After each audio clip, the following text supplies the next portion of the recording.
नमस्कार दोस्तों, आपका समाचार अपना देश के इस क्राइम एपिसोड में स्वागत है। साथियों, आपने कहीं ऐसी क्राइम की कहानियां सुनी होगी जिसमें पुलिस झूठ पकड़ने के लिए ब्रेन मैपिंग है, लाइव डिटेक्टर केस होता है, वो करवाती है और उसके बाद ये इसकी जो रिपोर्ट होती है या इसकी इजाज़त अदालत में इसके सबूत के तौर पर लाइव डिटेक्टर और ब्रेन मैपिंग का कोई वजूद नहीं है अदालत में, लेकिन पुलिस के लिए ये दोनों चीज़ें कारगर होती है जब कातिल को जो पकड़ने में ये बड़ी उनके लिए योगदान देती है। तो आज की कहानी भी एक ऐसी ही कहानी है। ये कहानी है कर्नाटक बेंगलोर की। यहाँ पर बेंगलुरु शहर में एक बैंक में एक व्यक्ति जो नौकरी करता तो अब आराम से उसके घर में एक बेटी और उसकी पत्नी भी एक प्राइवेट रिसर्च फार्म में जॉब करती थी, अच्छी पोस्ट पर थी।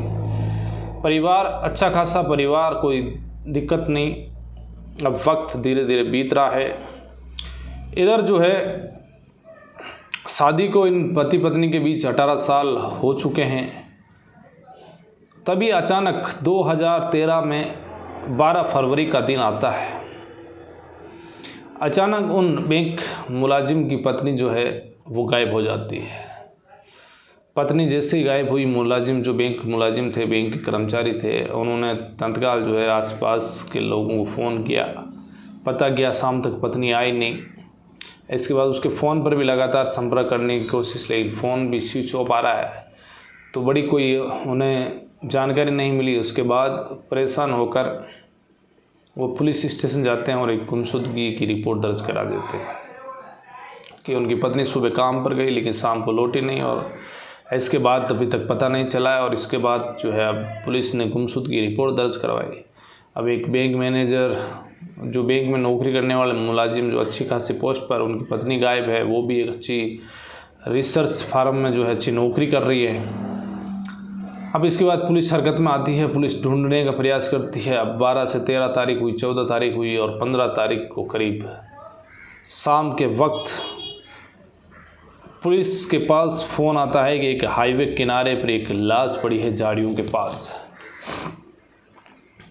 अब लाश पड़ी है तो पुलिस हरकत में आई, पुलिस मौके पर पहुंची।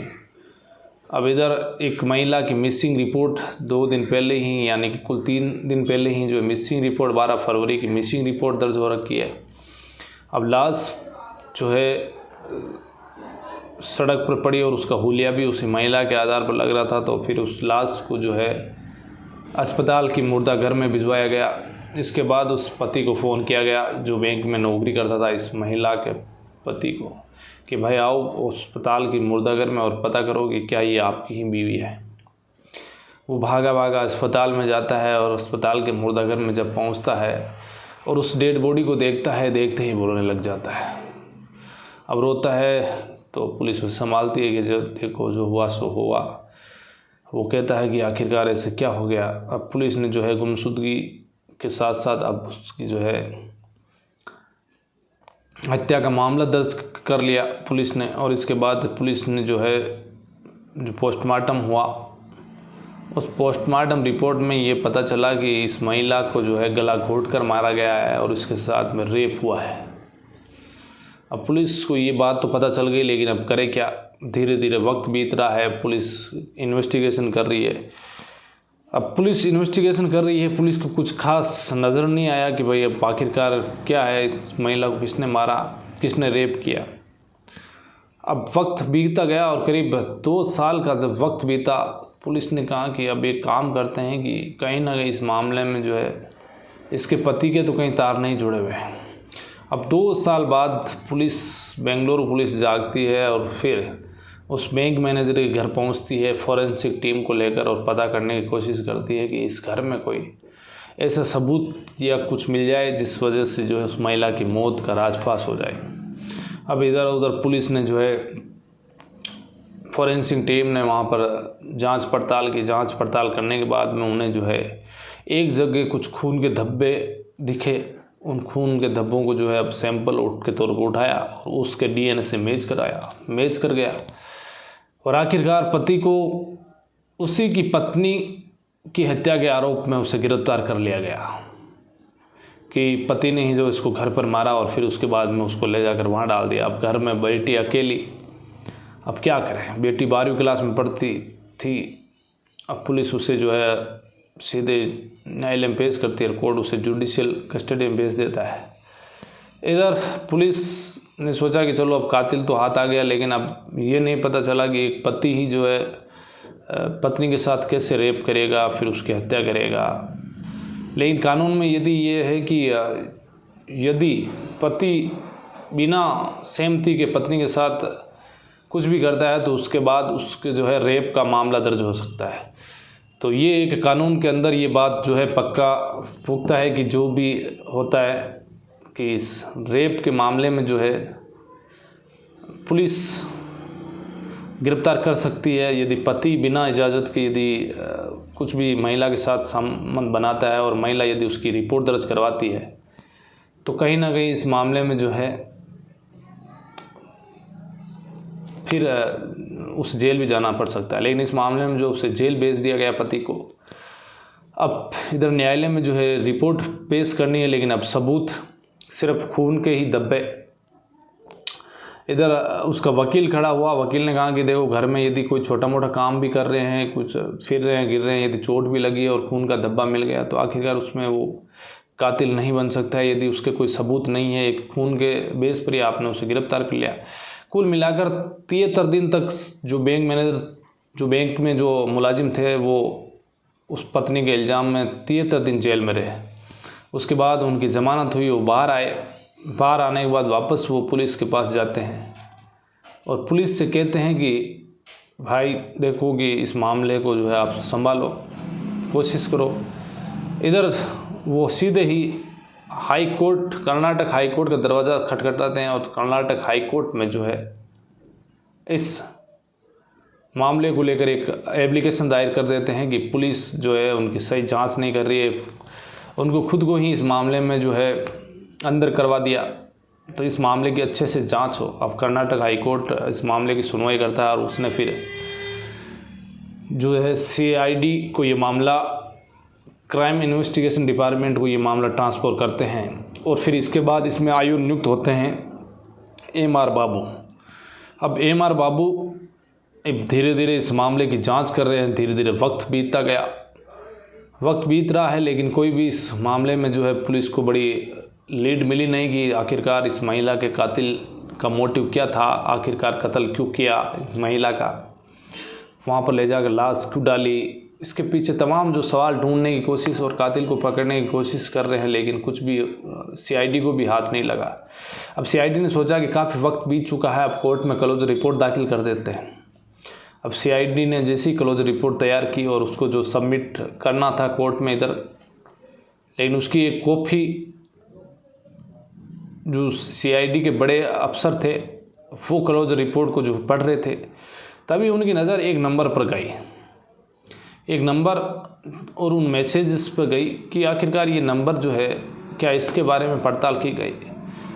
तो जो आयु थे उनसे पूछा गया कि इस नंबर की आपने जो पड़ताल की गई इसकी क्या ये नंबर है, जो इस नंबर को आप टंटोलो, आखिरकार इस नंबर से लगातार एक ही दिन में जो है 7 बार कॉल कैसे गया हुआ है। यानी कि इस नंबर पर मैसेज वगैरह बता रहे हो आप 7 बार, तो ये नंबर किसके हैं और आखिरकार इस नंबर की जो है पूरी कॉल डिटेल खंगाली जाए।